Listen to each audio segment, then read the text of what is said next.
ಸ್ನೇಹಿತರೆ ನಮಸ್ಕಾರ. ನಿನ್ನೆ ಬೆಳಗಿನ ಜಾವ 8:50 ಗಂಟೆಗೆ ಬೆಂಕಿ ಹತ್ಕೊಳ್ಳುತ್ತೆ ನಮ್ಮ ದೇಶದ ರಾಜಧಾನಿಯಲ್ಲಿ.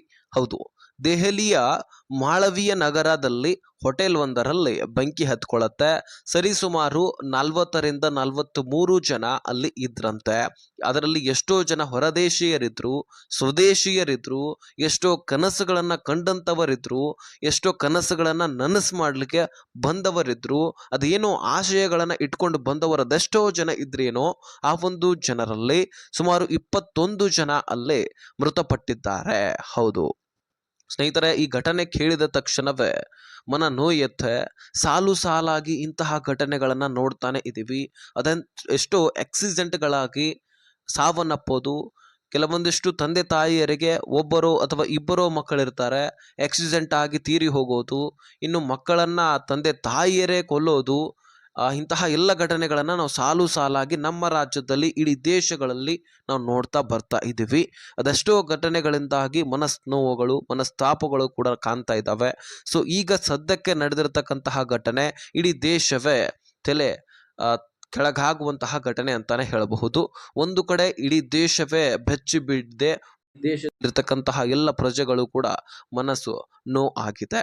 ಅದು ಈಗ ಹೊರದೇಶೀಯ ವಿದೇಶಿಯ ಪ್ರಜೆಗಳು ಕೂಡ ನಮ್ಮ ದೇಶಕ್ಕೆ ಬಂದರೂ ಸಹಿತ ಸುರಕ್ಷತೆ ಇಲ್ಲ ಎನ್ನುವಂತಹ ಒಂದು ಅನುಮಾನಗಳು ಕೂಡ ಬಂದಂಗೆ ಆಗತ್ತೆ. ಯಾಕಂದ್ರೆ ಹೋಟೆಲ್ ಒಂದರಲ್ಲಿ ಇದ್ದಕ್ಕಿದ್ದಂತೆ ಬೆಂಕಿ ಹತ್ಕೊಳ್ಳುತ್ತಂದ್ರೆ ಅದರಲ್ಲಿ ಹೊರದೇಶೀಯರಿದ್ದಾರೆ, ಸ್ವದೇಶೀಯರಿದ್ದಾರೆ, ಅಲ್ಲಿ ಹೆಣ್ಣು ಮಕ್ಕಳಿದ್ದಾರೆ, ಪುರುಷರಿದ್ದಾರೆ, ಎಷ್ಟೋ ಆಸೆ ಕನಸುಗಳನ್ನು ಹೊಂದಿದಂತಹ ಒಂದು ಜನರಿದ್ದಾರೆ. ಅಲ್ಲಿ ಬೆಂಕಿ ಹತ್ಕೊಂಡ ತಕ್ಷಣ ಮೇಲಿಂದ ಕೆಳಗಡೆ ಜಿಗಿದವರು ಅಂದ್ರೆ ಬೆಂಕಿ ಹತ್ಕೊಳ್ಳುತ್ತೆ, ಇನ್ನೇನು ಅಂದ್ರೆ ಅಲ್ಲಿಂದ ಹೊರಗಡೆ ಬರಲಿಕ್ಕೆ ಕೇವಲ ಒಂದೇ ಒಂದು ಬಾಗಿಲಿರುವಂಥದ್ದು, ಅಂದ್ರೆ ಸ್ಟೇರ್ಕಸ್ ಇರತ್ತಲ್ವಾ, ಆ ಸ್ಟೇರ್ಕಸ್ನಿಂದಲೇ ಬರಬೇಕು ಒಂದೇ ಒಂದು. ಹಾಗಾಗಿ ಅದರಿಂದ ಮೇಲ್ಗಡೆಯಿಂದ ಕೆಳಗಡೆ ಅಲ್ಲಿರ್ತಕ್ಕಂತಹ ವರ್ಕರ್ಸ್ ಕೂಡ ಮೇಲಿಂದ ಕೆಳಗಡೆ ಜಿಗಿದಿರತಕ್ಕಂಥದ್ದು, ಕೆಳಗಡೆ ಎಲ್ಲ ವ್ಯವಸ್ಥೆ ಕೂಡ ಮಾಡಿದ್ರಂತೆ. ಅಲ್ಲಿಂದ ಕೆಳಗಡೆ ಜಿಗಿಲಿಕ್ಕೂ ಕೂಡ ಕೆಲವೊಂದಿಷ್ಟು ಜನ ಹೆದರಿದ್ರು. ಅದರಲ್ಲಿ ಎಷ್ಟೋ ಜನರಿಗೆ ಗಾಯಗೊಂಡಿದೆ. ಈಗ 21 ಜನ ಅಲ್ಲಿ ಸಾವನ್ನಪ್ಪಿದ್ದಾರೆ. ಆ ಸಂಖ್ಯೆ ಇನ್ನೂ ಹೆಚ್ಚಾಗುವಂತಹ ಸಾಧ್ಯತೆ ಕೂಡ ಇದೆ ಅಂತೆ. ಎಷ್ಟೋ ಜನ ಗಾಯ ಕೂಡ ಗೊಂಡಿದ್ದಾರೆ. ಇದಕ್ಕೆ ಪ್ರಧಾನಿ ಮೋದಿ ಅವರು ಕೂಡ ಸಂತಾಪವನ್ನ ಸೂಚಿಸಿದ್ದಾರೆ. ಜೊತೆಗೆ ವಿರೋಧ ಪಕ್ಷದ ನಾಯಕರು ಕೂಡ ಅಂದ್ರೆ ರಾಹುಲ್ ಗಾಂಧಿ ಅವರು ಕೂಡ ಸಂತಾಪ ಸೂಚಿಸಿದ್ದಾರೆ.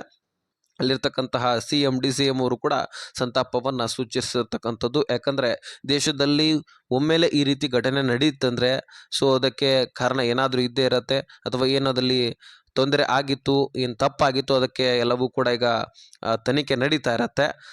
ಆದರೆ ಇಲ್ಲಿ 21 ಜನರಿಗೆ ಈಗ ಮರಣ ಹೊಂದಿದಂಥವರಿಗೆ ಪ್ರತಿಯೊಬ್ಬರಿಗೂ ಕೂಡ ಮೃತಪಟ್ಟವರಿಗೆ 2 ಲಕ್ಷ ರೂಪಾಯಿ ಇಲ್ಲಿ ಧನ ಸಹಾಯವನ್ನ ಸರ್ಕಾರ ಕೊಡ್ತಾ ಇದೆ. ಸ್ನೇಹಿತರೆ, 2 ಲಕ್ಷ ರೂಪಾಯಿ ಅವರಿಗೆ ಇಲ್ಲಿ ಸಾಲೋದಿಲ್ಲ, ಇದು ನಮಗೆ ಗೊತ್ತಿರ್ತಕ್ಕಂತಹ ವಿಷಯ. ಆದರೆ ಸರ್ಕಾರದಿಂದ ಏನು ಸಹಾಯ ಮಾಡಬೇಕಾಗಿದೆಯೋ ಅದನ್ನ ಮಾಡ್ತಾ ಇದೆ. ಯಾಕಂದ್ರೆ ಆ ಜೀವವನ್ನು ವಾಪಸ್ಸಂತರೂ ರಿಟರ್ನ್ ತೆಗೆದುಕೊಂಡು ಬರ್ಲಿಕ್ಕೆ ಆಗೋದಿಲ್ಲ.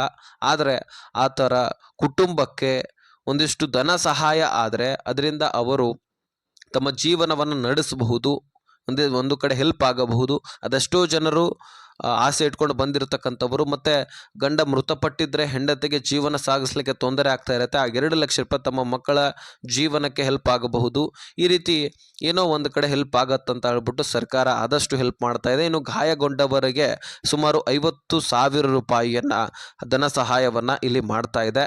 ಯಾರ್ಯಾರು ಗಾಯಗೊಂಡಿದ್ದಾರೆ ಎಲ್ಲರಿಗೂ ಕೂಡ ಆನ್ ದಿ ಸ್ಪಾಟ್ ಆಸ್ಪತ್ರೆಗೆ ದಾಖಲೆ ಮಾಡಲಾಗಿದೆ. ಇನ್ನು ಮೃತಪಟ್ಟವರ ದೇಹವನ್ನ ಹೊರ ತೆಗೆದುಕೊಂಡು ಬರಲಾಗಿದೆ. ಅಲ್ಲಿ ಎಷ್ಟೋ ಜನ ಸುಟ್ಟು ಕರಕಲಾಗಿದ್ರು. ಅದು ಹೆಣ್ಣು ಮಕ್ಕಳಲ್ಲ, ಪುರುಷರಲ್ಲದೆ ಎಲ್ಲರೂ ಕೂಡ ಜೀವಂತ ದಹನ ಅಲ್ಲಿ ಆಗಬಿಟ್ಟಿದ್ದಾರೆ. ಸುಮಾರು 21 ಜನ ಅಲ್ಲಿ ಸಿಕ್ಕಾಕೊಂಡು ಸಾವನ್ನಪ್ಪಿರ್ತಕ್ಕಂಥದ್ದು. ಇನ್ನು ಎಷ್ಟು ಅಲ್ಲಿ ಮೃತಪಡ್ತಾರೋ ಅದನ್ನ ನಾವು ಊಹಿಸಲಾಗುವುದಿಲ್ಲ. ಇನ್ನು ಅಲ್ಲಿ ಅಚಾನಕ್ ಆಗಿ ಬೆಂಕಿ ಹತ್ಕೊಳ್ಳಿಕ್ಕೆ ಕಾರಣವೇನು, ಅಲ್ಲಿ ಏನು ತಪ್ಪಾದ ಕೆಲಸಗಳು ಆಗಿದವ, ಅಥವಾ ಅದು ಏನಾದರೂ ತಪ್ಪು ಲೀಡ್ಲಿಂದ ಆ ರೀತಿ ಆಗಿದೆಯಾ ದುರಂತ?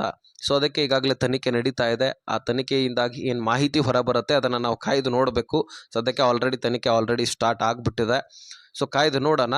ಇಂತಹ ದುರಂತ ಅಂತರೂ ಆಗಿರುವಂಥದ್ದು. ಆ 21 ಜನರನ್ನ ನಾವು ಮರಳಿ ತರಲಿಕ್ಕೆ ಆಗೋದಿಲ್ಲ. ಆ ಸಂಖ್ಯೆ ಇನ್ನೂ ಹೆಚ್ಚಾಗಬಹುದು. ಅವರನ್ನು ಕೂಡ ನಾವು ವಾಪಸ್ ತೆಗೆದುಕೊಂಡು ಬರ್ಲಿಕ್ಕೆ ಆಗೋದಿಲ್ಲ. ಆದರೆ ಏನು ಹೆಲ್ಪ್ ಆಗುತ್ತೋ ಆದಷ್ಟು ಸರ್ಕಾರ ಅದಕ್ಕೆ ಇನ್ನೂ ಹೆಚ್ಚಿನ ಸೌಲಭ್ಯವನ್ನು ಒಂದು ಹೆಲ್ಪನ್ನು ಮಾಡಬೇಕಂತ ನಮ್ಮ ಮನವಿ.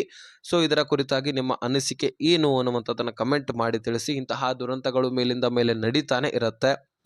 ಅದಕ್ಕಾಗಿ ನಿಮ್ಮ ಅನಿಸಿಕೆ ಕಮೆಂಟ್ ಮಾಡಿ. ಹಾಗೆ ಸಬ್ಸ್ಕ್ರೈಬ್ ಮಾಡಿಲ್ಲ ನಮ್ಮ ಚಾನಲ್ನ ಇನ್ನೂ ಅಂದರೆ ಬೇಗನೆ ಸಬ್ಸ್ಕ್ರೈಬ್ ಮಾಡಿಕೊಂಡು ನೋಟಿಫಿಕೇಷನ್ ಅಂತ ಸೆಟ್ ಮಾಡ್ಕೊಳ್ಳಿ.